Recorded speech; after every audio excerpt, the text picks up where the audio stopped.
জয়গুরু পরম দয়ালের শ্রীচরণে আমার শতকোটি প্রণাম। প্রণাম জানাই জগৎজনে শ্রী বড়মা শ্রীচরণে, প্রণাম জানাই পরম পূজ্যপাদ শ্রী বর্তা শ্রীচরণে, প্রণাম জানাই পরম পূজ্যপাদ শ্রী আচার্যদেবের শ্রীচরণে। আপনাদের সবাইকে আমার আন্তরিক আনন্দিত জয়গুরু। প্রত্যেকের মঙ্গল প্রার্থনা করি নিত্যদিনের মতো আজকেও। নিত্যদিন আপনাদের সাথে আমার যোগাযোগ হচ্ছে, এটাও দয়ালের একটা পরম ইচ্ছে। তিনি আমাদের জীবন চলনার চাবিকাঠি দিয়ে গেছেন।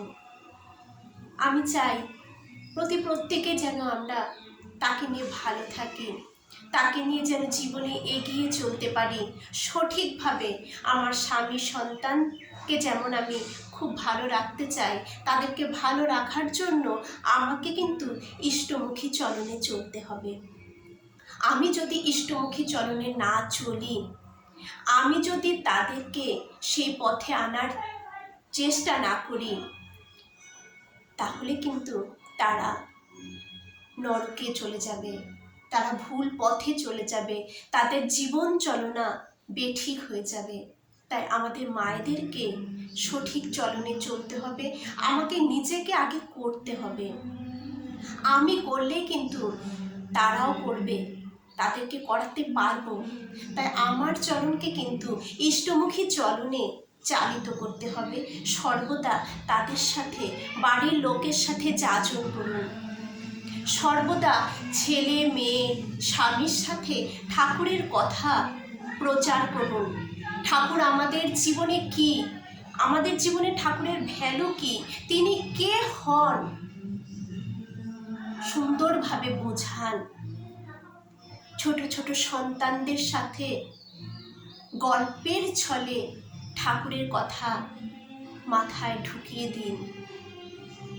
চেতন মনে তাদের বুঝিয়ে দিন ঠাকুর ছাড়া গতি নেই, ঠাকুরকে জীবনে রাখতেই হয়।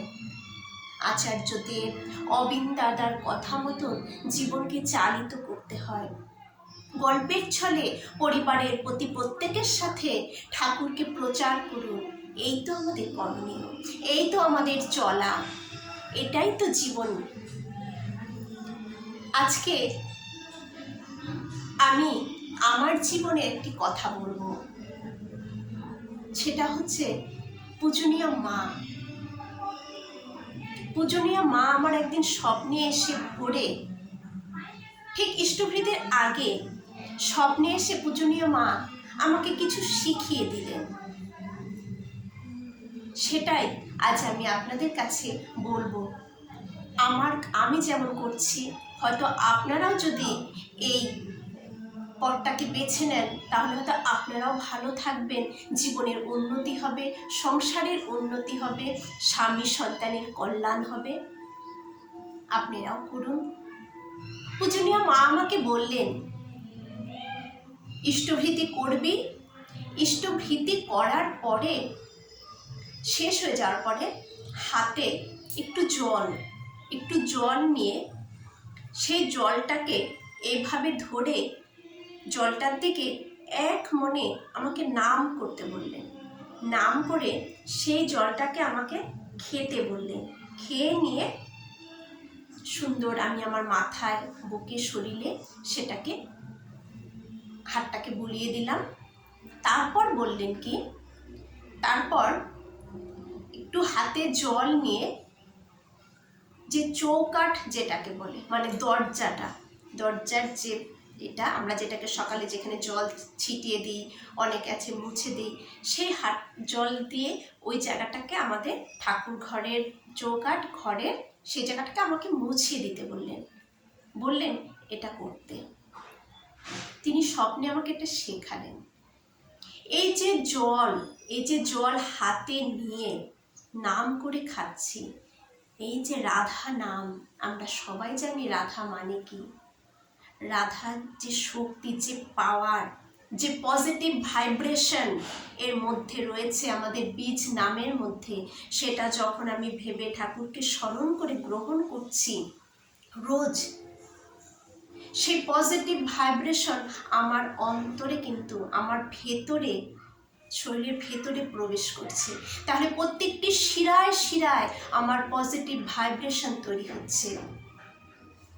মাইন্ড শিরায় শিরা যখন তৈরি হচ্ছে, আমার মস্তিষ্ক সেইভাবে পজিটিভ ভাইব্রেশনে কাজ করছে। নেগেটিভ জীবনের পথে এলেও আমাকে পজিটিভভাবেই রাখছে। দেখুন, আমরা অনেক সময় এই জিনিসগুলোকে খেয়াল করি না, কিন্তু যখন কখনো ঠান্ডা মাথায় ভেবে যদি দেখি যে পজিটিভ দিকগুলো কেমন কাজ করে, আমি একটা ছোট্ট কথা বলবো। আপনারা হয়তো শুনেছেন যে আমার স্বামী একদম মৃত্যুশয্যায় চলে গিয়েছিলেন, কোমায় চলে গেছিলেন। আমি তখনও কিন্তু স্ট্রং ছিলাম। হয়তো এই কারণেই আমার ভেতরে একটা পাওয়ার ছিল, একটা শক্তি ছিল, একটা বিশ্বাস ছিল পাকা যে আমার ঠাকুর আছে। সব কিছু জীবনে মিথ্যা হতে পারে, আমার ঠাকুর কখনো মিথ্যা হতে পারে না। যখন ডাক্তার আমাকে বললেন যে 72 ঘন্টা পেরিয়ে গেছে, আশা কম, আপনি ঠাকুর ডাকেন, তখন প্রথমে তো শরীর ভেঙে আমি বসে পড়লাম, অঝরে চোখে জল ঝরছে। কিন্তু তৎক্ষণাৎই আমার অবচেতন মন একটা কাজ করলো যে আমার ঠাকুর কখনো বিশ্বাস হতে পারে, মিথ্যে হতে পারে না। আমার ঠাকুর কখনোই মিথ্যে হতে পারে না। দুনিয়ার সব মিথ্যে হতে পারে, কিন্তু ঠাকুরের বলা কখনো মিথ্যে হতে পারে না। ঠাকুর বলেছেন, তাই বড়মা বলেছেন, নামে অসম্ভব সম্ভব হয়। এটা তো কখনোই মিথ্যা হতে পারে না। কিভাবে আমার ঠাকুর মিথ্যা হবে? আমার ঠাকুর সত্যি আছেন। আমি নাম করে তাকে বাঁচিয়ে দেব, উনি বাঁচবেন, উনি সব কিছু থেকে রক্ষা পাবেন। এটা আমার একটা বিশ্বাস জন্মে গেল। আর তখন আমি ধ্যানে বসে পড়লাম, এত নাম ঠাকুর বড়মার আচার্যদেবের মুখমণ্ডল শুধু ভাবছি, আর রীতিমতো নাম। আমার ছোট্ট সন্তানকে বললাম, ছেলেকে তুমিও এই কাজ করে যাও, শুধু নাম করে যাও, ভাবো আমার সাথে আমার ঠাকুর রয়েছে, আর কিছু থাক না থাক আমাদের সাথে আমার ঠাকুর আছেন। ঠাকুর আমাদের কখনোই জলে ফেলে দেবেন না, তুমি নাম বলো। এই একটা বিশ্বাস জন্মে গেল। হাত পা মাঝে মাঝে ভেঙে নিত, তখনই কে জানি এসে শক্তি জুগিয়ে দিত। আমার না ঠাকুর আছে, কখনোই খারাপ কিছু আমার জীবনে ঘটতে পারে না। আমার জীবনে কখনোই খারাপ ঠাকুর আনবেন না, এই বিশ্বাস আমাকে বাঁচিয়ে রাখলো, আমাকে স্ট্রং রাখলো। দুঃখের মধ্যেও চোখে জল ঝরতো, কিন্তু কেউ গেলে তাকে দেখতে মুখে হয়তো বলতে একটু হাসি হলো তাদের দিতাম। হয়তো এটাই ঠাকুরের করুণা, দয়া আমার প্রতি, অনেক দয়া। সত্যি ঠাকুরের অনেক দয়া আমার প্রতি, সবার প্রতি, আপনাদের সবার প্রতি। শুধু সবাই ঠাকুরকে নিয়ে পাকা বিশ্বাস করে যেতে হবে। যতই ঝড় আসুক, যতই বিপদে ফেলুক, যখনই দেখবেন বিপদ জীবনে আসছে, ঠাকুরকে নিয়ে চলার পরে জীবনে বিপদ আসছে, তখনই ভাববেন ঠাকুর আপনাকে পরীক্ষা নিচ্ছে, আপনাকে ঠাকুর ভালোবাসেন, তাই ঠাকুর আপনাকে পরখ করছে, আপনি আসল না নকল। একবার যদি পরীক্ষায় উত্তীর্ণ হয়ে যান, সব কিছুই কি হয়ে যাবে আপনি ভাববেন না। সুখী সুখ, দুঃখতেও সুখ মনে হবে।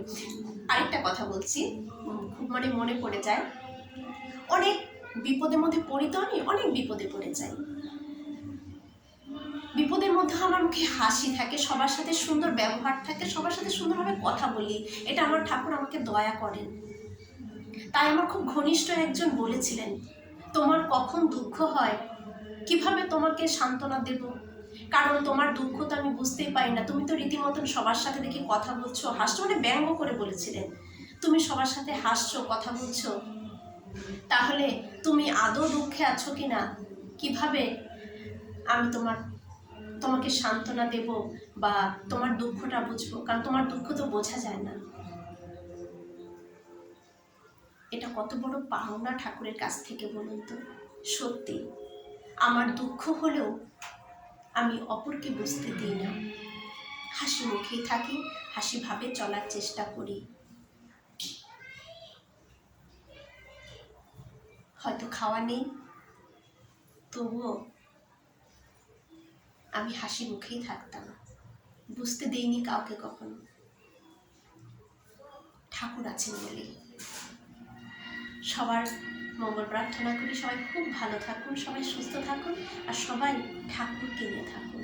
ঠাকুরের কথাগুলো একটু একটু পালন করার শুরু করে দিন, একটু করে। একবারে বেশি পাচ্ছে না, ঠিক আছে, আমি একটু করেই আগাবো, কিন্তু করবো ঠাকুর, আমি পারবো। রোজ বলুন, আর রোজ বলুন আমি তোমাকে ভালোবাসি, আমি তোমাকে ভালোবাসি, আমি তোমাকে ভালোবাসি। জয় গুরু, বন্দে গুরু সত্যম।